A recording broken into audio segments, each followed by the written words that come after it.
Hey, welcome everyone. You are tuning in to the Wealthy Speaker Live on LinkedIn series, where we meet every Thursday at noon Eastern Time to help you add zeros to your income. Our topic today, one of my favorite topics, is the road to seven figures in speaking. And our special guests are Ryan Estis and Lynn Mandinec. Welcome, you guys. I am so thrilled to see you and to have you on the show. Tell me, Ryan, let's just dive right in. Okay. What has been your path to seven figures? I want to hear that, like sitting at the kitchen table, smiling and dialing story from year one. Sure. Well, the path was it was fraught with obstacles, but we worked through them. So, look, my entry into this was exiting out of a large corporate job. So I was part of a Fortune 500 company, ran sales and strategy, and in that job, I was doing a fair amount of speaking for the business, not on the side or for profit. It was to promote the business, and I got good at it. I liked it. It was good for the business. Those were the days I looked the most forward to. So I started to research the speaking industry, and that's where you and I connected, Jane. And so, I mean, it's interesting. You were my coach before I actually was a speaker. I still had a job. I was evaluating. It's interesting that you hadn't quite committed even in your Yeah. brain yet, Yeah. because you had this identity wrapped up in your corporate job, right? Well, that's exactly right. And so, I was the senior vice president, and I'd been there a long time, and it felt stable, and I saw a clear path to being the CEO. And so, Wow. the exit out of that, it was a big decision for me. And yeah, that was an adjustment. So you go from that to sitting at your kitchen table with a Mac, trying to figure out how to build a website and a demo video. It was really uncharted territory, and we worked through it. But I would say a couple of things that were essential in those early years. One of the first ones was actually hiring Lynn. So Lynn worked for me at our previous employer. She was one of our best salespeople. And I just, thought, hey, I'm going to have to do this and leverage my sales acumen aggressively to just get out to the marketplace and re-educate a new marketplace about who I was becoming. And why not double down on those efforts and get somebody next to me who can close business? And so that was our first one of my good early decisions. Made a bunch of bad ones too, but that was a good one. We'll talk about the bad ones in a minute. But hiring a salesperson is something that I think a lot of speakers covet. And I just want to kind of get on the record as saying it's not the easiest hire. There's not Lynn's out there waiting to sell speakers, are there? Lynn, have you had a lot of people saying, how do I find a Lynn? Yeah, I have. And actually, they'll usually ask Ryan and then refer back to me. And I think the questions that I get are more, what would you look for in a person if I was hiring you? What are some of the attributes? What do you bring to the table? How do you guys structure the business? That type of thing. Right. And so I do feel like being able to speak to customers, we were in business, B2B sales anyways. And so I think having that experience doing new business development back in the day, I was a step ahead of where most people might be. And so I think some of the other skills that I've been supporting Ryan on the business kind of came with the experience, but that sales acumen was there for sure. Right. Now, you alluded, Ryan, to making some mistakes early on. If there was one thing that you would change about your first, let's say, 3 years, what would it be? Focus, right? So, I spread my focus all over the place. I had a project here, and I was doing some coaching here, and I started another business for somebody else over here, and I was just spread around all over the place, probably because deep down inside I didn't have the complete confidence in myself as a main stage keynote speaker. And so I was hedging my bets, making sure there was a little cash flow coming into the business. And I think actually it was year 3 when finally Lynn and I sat down and I said, all right, I'm done with all of this. Like, we're severing that, getting rid of that, not doing this, no to that. This is what we're doing. that's finally when the business really started to take off. I'm going to see if you can do another mic adjustment there, Ryan. We got a little crackling. There are different ways of picking a lane. And in some situations, you're picking a lane that is your topic lane. But in some situations, you're also picking a lane to say, I am a keynote speaker. That is going to be my primary thing. That will be my rainmaker, and it will drip down into other things that I can offer. But that's going to be my primary lead thing. And so how did it feel once you finally said, enough with all of the side things, let me just get serious about that? How did that feel, just kind of like stepping into it for yourself?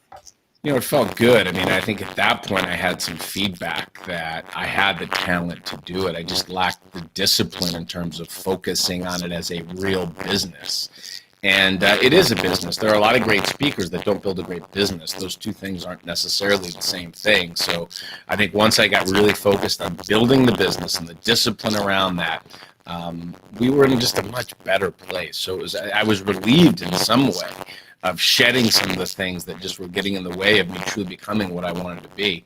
Yeah. And then as you get feedback from the marketplace, you have success, your confidence grows. So that was a pivotal point, because it could have really gone either way. I could have ended up, had I stayed the course in this myriad of kind of structures and partnerships, I would have eventually punched out and taken a big corporate job again. I wouldn't have made it.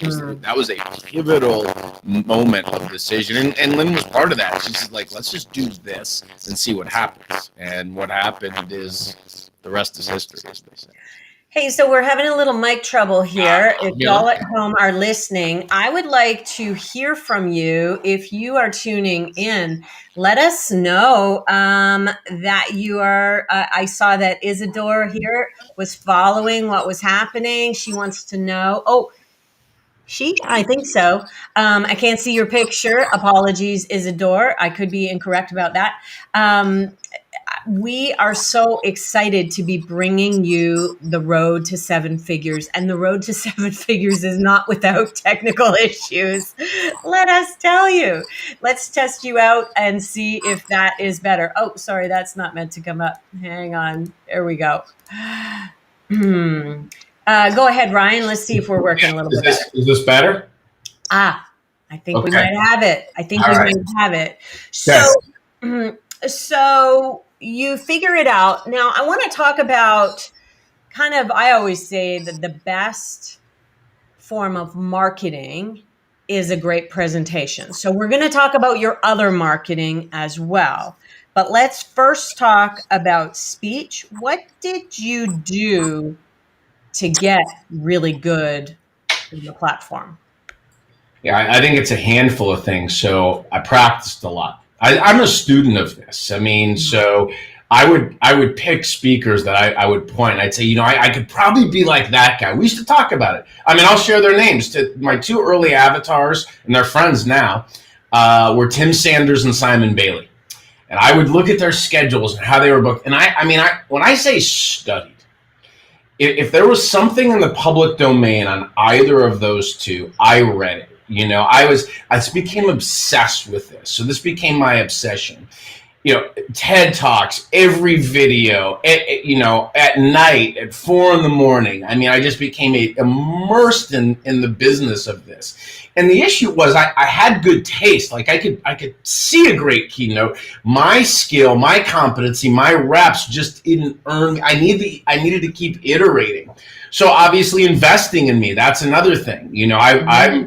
Of course, I would go see Tony Robbins at UPW and sit in his audience and watch him take the stage. And I have piles of notes from his events. Hiring Dr. Nick Morgan, going to workshops, the immersion in the craft. And then Lynn and I were tireless. We'd audit the game tape. I'd go give a keynote, come back, we'd get the recording, we'd sit down and go, okay, oh, that part was bad. Oh, cringeworthy. Wow, really? And that is so brave. I have to tell you, there are not a lot of speakers watching game tapes on every single one. So I approached this like Tom Brady approaches football. It's a maniacal obsession with a team of experts and coaches around me, looking for every resource I can uncover anywhere in the world to contribute to this. Once we made that decision, this was it. There was no plan B. I didn't have anybody else. It was Lynn and I figuring this out. And part of what I realized was I'm a really good salesperson. I got really good at selling speeches really quick. Yeah. And I actually had to get good at giving the speeches. Mm-hmm. That was next. And so we've spent a lot of time on that. And by the way, still do. Yeah. And I love that you still do, because you're raising the bar all the time. And Lynn, don't you find that people are the hardest on themselves? You know, did you find yourself kind of saying, okay, come on now, Ryan, you know, remember, confidence is such a huge piece of this, isn't it? Well, Ryan doesn't lack a lot of confidence, as you guys can probably tell. But one of the things, that was it for sure. But I think one of the great things about having a partner or a salesperson or whoever you choose to be along this journey, and it can be your own board of directors that are colleagues of yours, is to have somebody that cares as much about your business as you do, who is willing to give you the positive feedback. And I have to say, as Ryan said, even during the virtual switch last year, I would watch and say to him, you're starting too slow. You're losing me. I would have logged out by now. And so we do still do that. And he knows that I care enough about this business that when I'm being honest, I'm not doing it to poke fun at him or anything like that. It's truly to make it a great experience, because I have to go sell him. Yep. And so I think doing that, and it's really a part of our culture. We're constantly trying to get better. It's just something that the two of us are very committed to do. So it's a very collaborative, positive feedback. And then if he does need, maybe something didn't go good, I am his cheerleader too. So I can do that as well. But I think having that critical partner feedback is super important. For sure, for sure. Hey, Keith Sampson, glad you're listening. I hope you'll stick around and ask a question. Isadora, I hope you'll stick around and ask a question. So much about this path. Okay, so we've talked about the number one form of marketing, which is getting good. Talk about the things that you guys do on a regular basis, because I would look at you. How many years are we in the business here now? This is is it 12? Right around 12, yeah. We're in 13, but we call it 12 because we'll talk about. Oh my gosh, does that mean I met you in year like 1 or 2? Before year 1, yes. Okay, that feels really strange to me. Wow. That 12 years, what? I would say, and it's not that you haven't met your goals financially, because you absolutely have, but I think what we would call this is a slow burn. A slow burn means that every day, every week, every month, every year, you are taking the right actions. You are putting things in front of buyers. So talk about the things that you do to build this slow burn. Yeah, I would say that's right. And I'm focused on that. Like, look, this has far exceeded my wildest expectations. So I think back 13 years ago to what I thought it could be. But that's not the benchmark. We run this like a business. And I think that's the first thing. So, when I'm running a sales organization, part of my mandate is we have to increase top line revenue year over year. It's the growth target. And I'm really, one of the things I'm most proud of is we did that 11 consecutive years. This business grew top line revenue 11 consecutive years. And so, Lynn and I sit down and say, okay, this is the goal. And then I'll give Lynn a stretch goal. And we're checking in, and we have a target account universe, and we're looking at holds and souls, and we have a weekly dashboard where we're looking at our revenue. I mean, I have the benefit of running a division of a Fortune 500 organization. We just deploy all of that insight and intelligence into how we think about running this business. There's not a day that goes by where we don't have a sales conversation. Where was that lead? What did she say? What do we need to close it? Why haven't they made a decision? We're constantly in that cycle of communication in relation to, but not only our sales strategy, really all key facets, I would suggest, of the business. Right. But from the growth perspective, that just gets a lot of attention and focus. I believe this business, the expert business, it's a pure sales and marketing business, right? So. Yeah. I'm the product, we present that product to the universe. People that use the product have a great experience, they tell others, and then you get a bunch of good salespeople around the product driving demand in the marketplace. So those are some of the ways we think about it on a day in, day out basis. On a few occasions, you have recognized that you trading your time for money is really just a well-paid job. In your case, an incredibly well-paid job that a lot of people would kill for. Right. Talk about what is the plan for the future to back you off the road a little bit and provide other things. Is there anything that you'd like to announce on LinkedIn Live today to the world?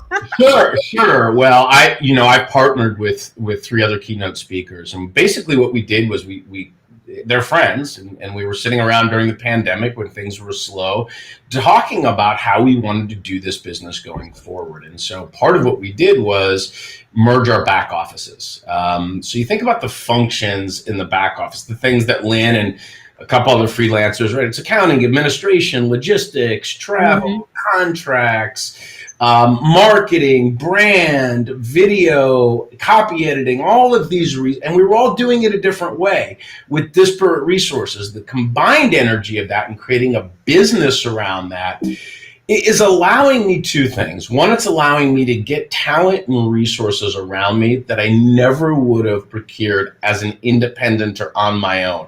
I'm not going to hire a chief level marketing person and just make that kind of investment solo. Divided by 4, now we're talking about something markedly different. The second thing around that's exciting to me is that I'm not alone anymore, right? I'm on a team. I'm part of a lonely business. That's one of the things that I underestimated when we were first starting. I was part of a 4,500 company, big team. I had people around me all the time.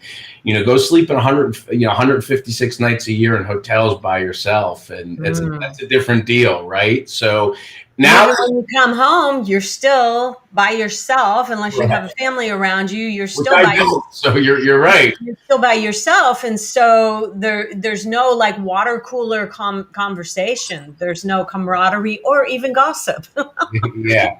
The other thing is, I've reached a certain level in this business, but I want to break through that level. And these 3 guys are already making me a much better professional, much better version of myself. My thinking's been challenged. My perspective has. So I'm going to grow through this. And so we're excited. I'm real excited about that. Do you want to share any details about who the players are or anything? Sure. It's all public. Josh Linkner, Peter Sheehan, and Seth Madison. So I knew it was going to be Seth. Yeah, Seth and I have gone back a long ways. So that's awesome. Well, I can't even imagine what a force to be reckoned with this not double duo is. Lynn, that must change your dynamic and actually give you something new to strive for, because I know, having been in your role, that if it's rinse and repeat every day for 10 years, you can get a little bored, and this would be an exciting new venture for you. For every reason that Ryan just said as well, for me personally, having just access to these people, I am so inspired and have some camaraderie. I mean, they all have a team around them that is similar to myself as well. To have those shared stories, but really to see how they're doing. And I think one of the beautiful things about all 4 of these gentlemen is they do have different expertise, different backgrounds, different business history. So I'm learning so much for each of them based on just their experience. Not even the speaking business, but their own experience. And so it's rejuvenated me as well. The team's gotten bigger, very inspirational. And you're right, you can get a little bored. And I think for Ryan and I, living in a little bubble, because of course he has me, which is great. but then living in a bubble of his business, his content. So to be able to, have exposure to other people is just amazing. Awesome. What else you got on that, Ryan? Well, yeah, I'd say the other thing that, it kind of goes to your question about, how I'm going to do this differently, get off the road, and maybe, so we're instead of trading my time, I'm building businesses now, right? I'm going to be able to create leverage. So another business that we're doing is 3-Ring Circus, which is speaker development, the boot camps and workshops. And as you know, Jane, from our time together, I have a deep passion about this profession. A professional speaker, Jim Rohn, changed my life at 22. I wouldn't have the life I had today if I had not sat in that audience. And I'm going to say the same for Jim Rohn and Les Brown, but I listened to Jim Rohn, that like he was my, like if I was a baby eating food, he was my first thing of Gerber's, and I ate every jar of every flavor.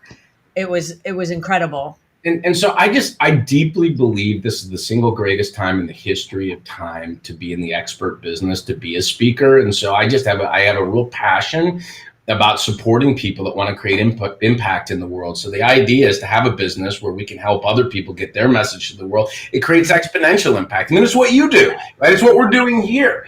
And so to have an opportunity to participate in workshops and boot camps and masterminds, we're real excited about we can take that. So that's amazing. I have interviewed Josh Linkner. He was very, very kind to invite me to 3-Ring Circus.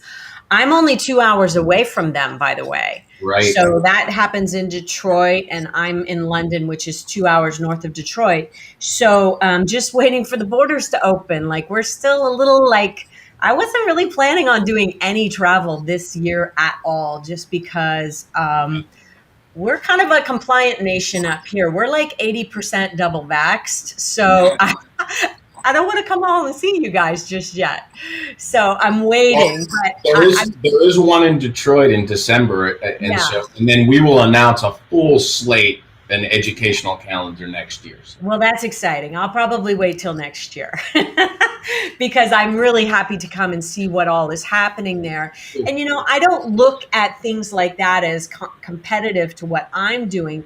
A lot of people will do all of it. They'll come into my school and then they'll attend 3-Ring Circus and they'll do something else. And it's all career building. You don't just go and do one thing and then you're done, right? No, that's why I still work with you. I work with Nick Morgan. I'm going to go see Tony. You get like, no, I haven't. So no, it's investing in you, and you've got to keep doing that if you want to play at the top of this profession. Exactly. Here. And Keith Sampson says, I'm really excited about 3-Ring Circus. That's amazing, Keith. And I do hope that maybe I'll see you there someday. If you are tuning in to us, would you just let us know? Give us a shout out. And we would love to know if you have any questions for Ryan.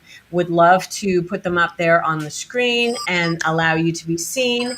And one of the things that we can do while we're kind of teeing that up is let's talk a little bit about when COVID hit.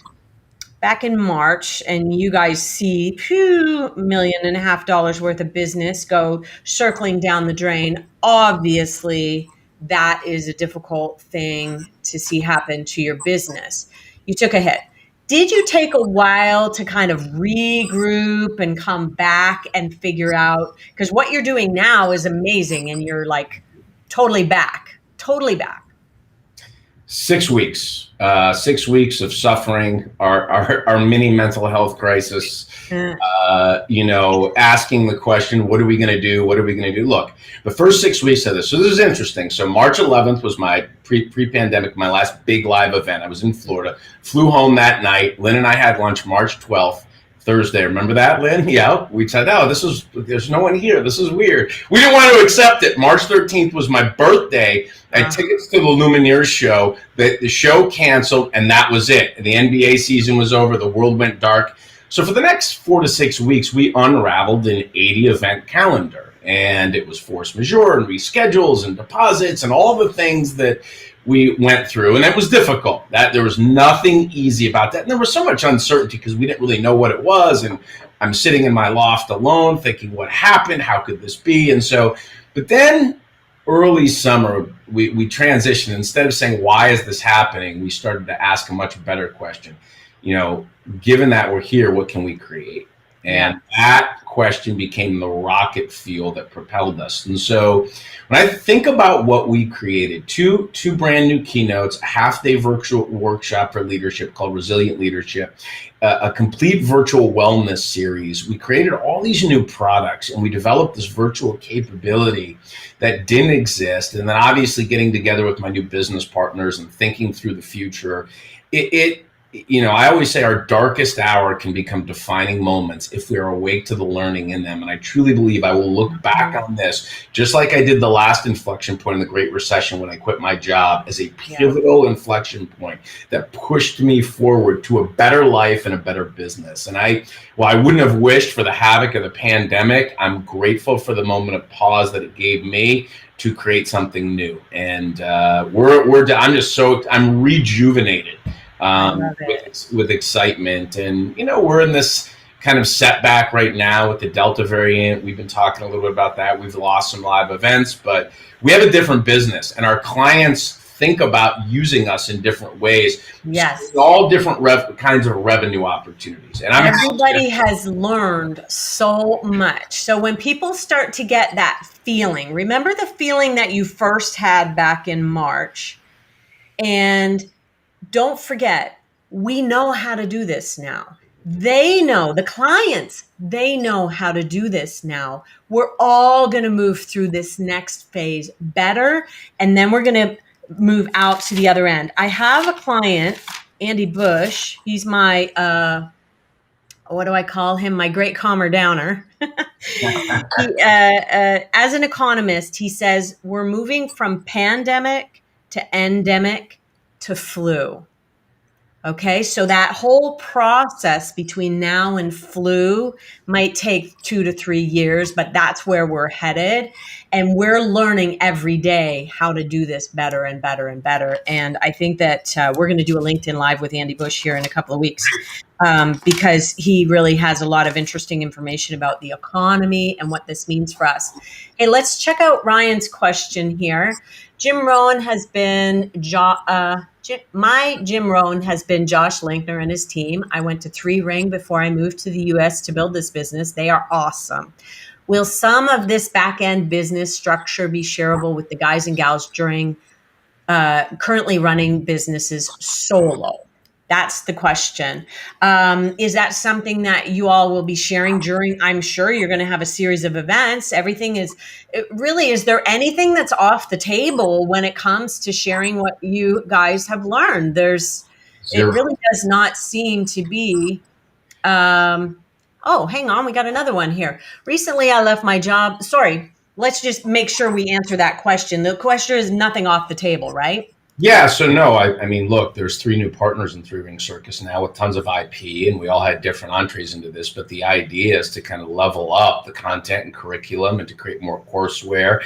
And anybody attending that or becoming part of that community as we go forward will have access to a full slate of understanding about how we did this. And so that really is a big part of what it's intended to be about. So the structure and curriculum of the boot camps are going to change. The cadence will change. I think the opportunities to engage as a community, be part of masterminds, will change. But to answer Ryan's question, no, I mean that the intention is to say this is everything. Open the kimono, right? This is everything. I love that. I love that. Let me just get to this next question. Miguel says, I recently left my job as Chief of Diversity and Inclusion to fully focus on my speaking business. Love that. Welcome, Miguel. My question for you all is, how should I manage my day? Ooh, we love that conversation. How much selling, content development, practicing should I be doing? Can you walk me through your day? Ryan, I love talking so much about the morning routine. And I know that you have a new product that kind of surrounds this. So let's talk about that, but let's also talk about then what comes after that, okay? Yeah, so I mean, the way my morning routine's pretty disciplined, right? I wake up early. I like to do a little mindfulness practice. So that could be prayer, meditation. I journal, so some open writing, but there's always part of that journaling process is gratitude. I'm a big fan of this idea of what gets scheduled gets done. So if it's a priority, put it in your calendar. That includes exercise. So based on what's happening in my day, my workout or my time for exercise is always in my calendar. Lynn knows, hey, he's got a session with his trainer at noon. Like, we're not messing with that. I have two people that it's concrete. It's not like, oh, a client wants to talk to you. It's concrete. That's how discipline works. You have to be committed to yourself. Totally. And we have some other rules, man. I have some crazy new rules like that. I have the 10 o'clock rule, no calls or meetings before 10 a.m. Because if I have a call at 8, it takes down the whole morning. So I use that morning block, let's say from 6 to 10 for Ryan time and creativity. That's peak. Like once I hit that first cup of coffee, the music's on, I'm in this kind of creative. So Lynn knows, like, and I'm creating things and she's managing tasks. Look, but I want to go back because to answer your question, that's how I spend my days now. When I quit my job, and Jane knows this, my day would start at 4 a.m. I made thousands of outreaches a day, and Lynn would do it with me. We were insane. My day was spent selling because the reality of a business is I didn't have any speeches to give until something was sold, right? I created small fractions of time in the morning or in the evening to work on content, my website. But I'm telling you, business hours, if the market was open and we were doing one thing, selling, and everything else could be nights and weekends. And that was just the way I thought about it. Let's talk about how you used to sell. Oh, I'm getting let's talk about how you used to sell versus how you sell today. So you used to pick up the phone. It was a smiling and dialing situation, right? Yeah, we did everything, email, site, whatever I could, we LinkedIn, everything, it's all I was doing. I mean, I'd be at a party and say, where do you work? I work at 3M. Oh, you guys probably have sales conference. I was relentless. I still am. But one of the big kind of shifts that happened for us is we got our focus down and, we started to get some momentum. Our channel partners, the bureaus, really embraced and supported me. And we've got great relationships in this business with a number of bureau partners that continue to, provide us with opportunities. That changed my business and changed my life. Once the bureaus catch on to you, it's a total game changer. Yeah, totally. And so, yeah, it was a total game changer. I mean, they really provided a lot of support and momentum. They put me in places I wouldn't have been on my own. And that, again, elevated demand, elevated fee, created all those kinds of opportunities. And so, building those relationships were mission critical for us. And I do very little outbound selling now, by the way. It's referrals, relationships, reaching back out to existing clients, maintaining bureau partnerships. Lynn still does. Mm-hmm. But I'm creating new products, new opportunities for us, deepening relationships with existing customers. That's been a big win for us during the pandemic.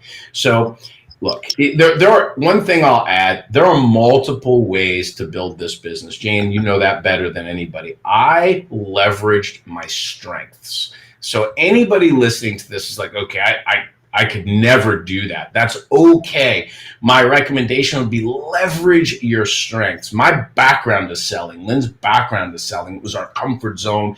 It's what I'm good at. But there are 7 or 8 other points of entry. But if you're going to be a speaker, to your point, Jane, like the speech is the product, you've got to speak. That was the other thing. The first couple of years, I was speaking all the time. So you got to get out there and get reps and get your name in the marketplace and create some momentum. Got it. And I think we really helped in terms of Miguel. You spend a significant amount of your time in creative aspects, selling, content development. Do you get on the phone to close a deal sometimes? All the time. Weekly. Yeah, weekly. Yeah. I mean, people want to know when they're spending $30,000 what they're getting and who they're buying for that. I mean, they should.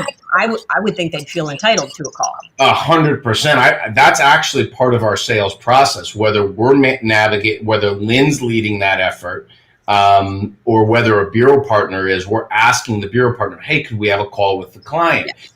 Lynn is driving all of her whole target account universe, all her relationships into what we call the red zone. The red zone to get the contract is the final call with Ryan. But she's qualifying the prospect, doing our needs assessment, taking them through our process, building the value, and then with the impetus to, I would say, you could speak to this, Lynn, but we signed very net new contracts without me having a conversation. Is that right? Yeah, I would say if it's a big client or a client that wants maybe multiple events with us, I might bring Ryan in. But I would say it's probably maybe 30% you might get involved with. And I think we do that on the bureau side too, just because we can control more of the conversation because they're repping out a couple people in the proposal. Yeah. And so I consider them a prospect of mine too, and try and help, give them the sales assets. And if I can get Ryan on the phone, then we can rise to the top of that proposal as well. But I do think, that's kind of one of the elements of having me as well, is if I do bring Ryan in, they feel like it's extra special because Ryan is making the time to actually talk to them because I am his business manager. And so I'm kind of like the first, person they need to speak to. So I think that elevates their importance. It elevates how we perceive them, not that they're worthy of talking to Ryan, but you know what I'm saying? Like it adds an element of we're real serious here. They have to be committed to take Ryan's time. So it's not a BS lead, right? Right. Because they aren't going to take Ryan's time if they're not serious about it. It's a done deal. Nice. But you know what, Jane, and we used to do this too. You were so great in the beginning, of visioning, right? Like, where are you going to be 5 years from now? Create a vision of a day in the life of Ryan, 5 years. And I would look at these other guys, and I remember thinking to myself, well, if you call Tony Robbins' 800 number, he probably doesn't answer. Right. It's like, so the idea is that's where I'm going. I'm going to play big right now. And I got Lynn, and Lynn manages all that. And, there is something about scarcity that drives demand and perception. And now I am more scarce based on my schedule. But early on, that was the right way to do this. And because the product is me, she can represent me differently than I could on my own. And there's value in that. For sure. Let's get to Keith's question. Do you now view the loss in 2020 no longer as a loss, but more of an uncontrollable cost that you have now worked through and got stronger because of it? Now it will potentially produce greater revenue and opportunity in the future. Well, I don't view it as a loss. I view it as the ultimate gain. It was a great gift for me personally. Yeah. I don't wish for the destruction. That's not what I mean.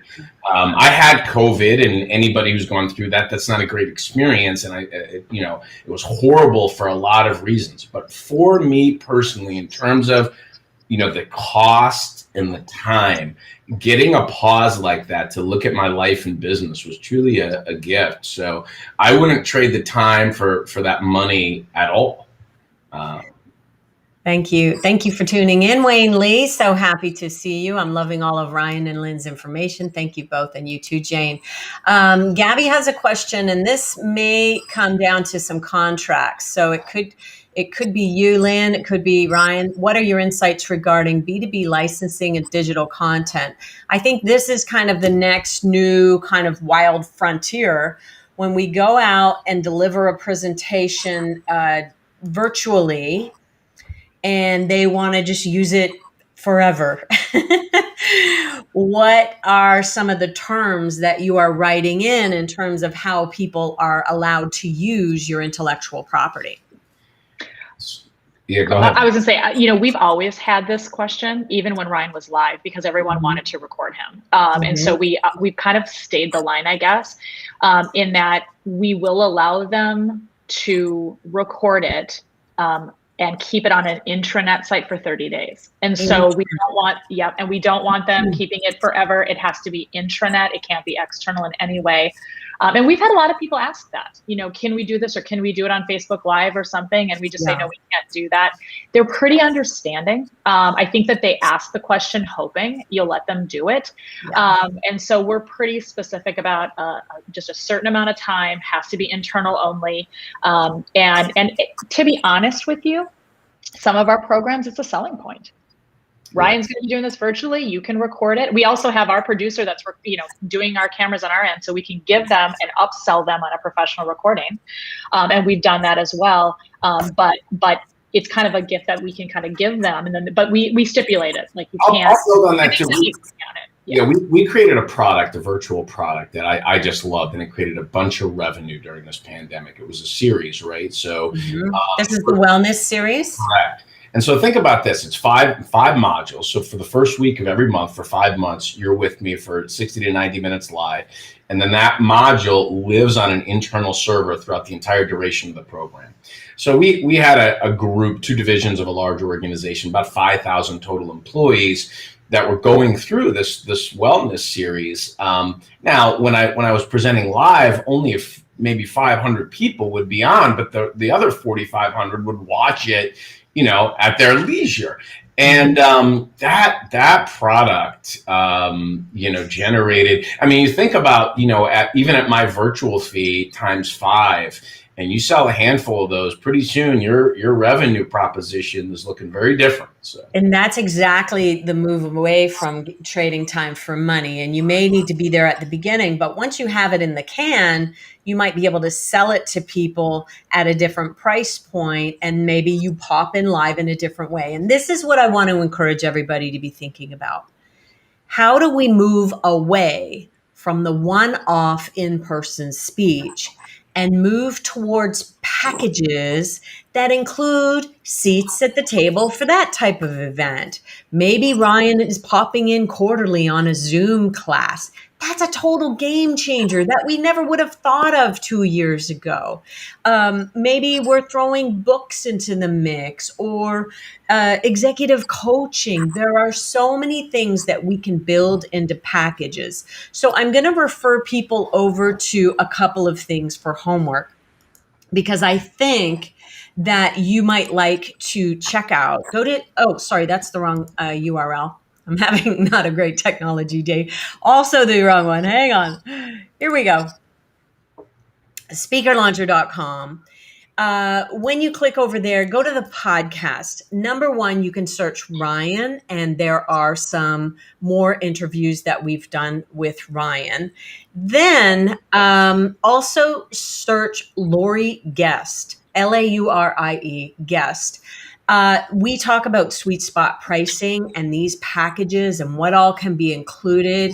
And this idea is bar none the best one that we've had since the beginning of COVID.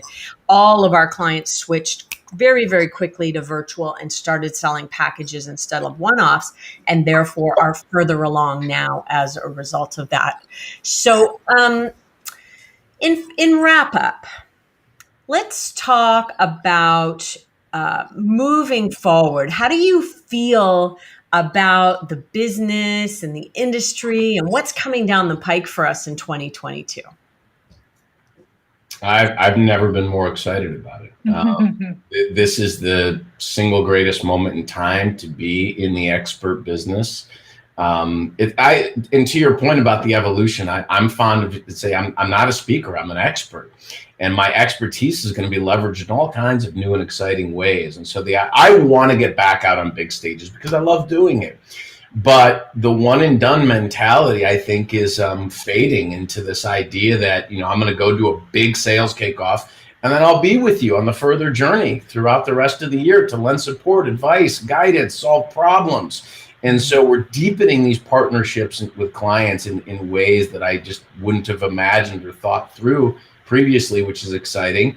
And then being a part of a team and being able to contribute in a new way to the industry has really re-energized me. So we're going to go through another difficult few months, but I promise on the other side of this, it's just going to be a wonderful ride. So I think we're headed to good times. Lynn, how about you? How are you feeling about what's to come? Yeah, I feel just like Ryan. I think over the last 18 months, we've gotten such deeper relationships with our customers. And so it's like Ryan said, the one and done was the model, but I didn't realize how our relationships with our clients changing and making that more long-term, what that means to us, even as like just people that are out there. And because the speaking business is really meant to help people. And so I think we just have such a stronger impact on everybody. And that just makes me feel better. As being a salesperson for Ryan too, I have so many more options to help them now through what we created during COVID. And so our deeper relationships with our customers is just wonderful. Ryan, we have several clients that we do like virtual happy hour with because we just have grown to know them so well. And I think that just speaks wonders to not having the one and done anymore. That's really cool. Well, I would concur with both of you. You talked about changing the question at the beginning. You know, for me, it was changing the thought. The first thought was, oh my gosh, the industry has been wiped out. But luckily, I was in a coaching program at that time. I became certified in this major mindset work by Brooke Castillo, which has been an absolute savior. Switched my thought very quickly to people need me now more than ever, and people need you all now more than ever. So whatever you think is coming, everybody knows that we're not going to roll up the streets and roll up all the businesses. You know, I don't see us all being locked down in our homes again. At least that was Andy's prediction. So please know that, yeah, there's a couple more bumps to come, but there is some really amazing opportunity on the horizon for those of you who are willing to do the work and put out get innovative about creating some products and packages for people to buy. Ryan and Lynn, it's always so much fun to see you guys. I hope we get to I hope I get to see you at a live event. Maybe I'll see you at the Three Ring Circus soon. Thank you all for tuning in. We have had so many wonderful comments coming in. Jen saying, love being in this business at this time. Absolutely. Thank you so much, Jen. For those of you who have tuned in, Gabby and Wayne and Miguel, Joey and Keith, most appreciate you all. And I hope that we'll see you again on a future LinkedIn Live. And for that, we will say, see you soon, Wealthy Speakers. Bye for now, everyone. Bye, everybody.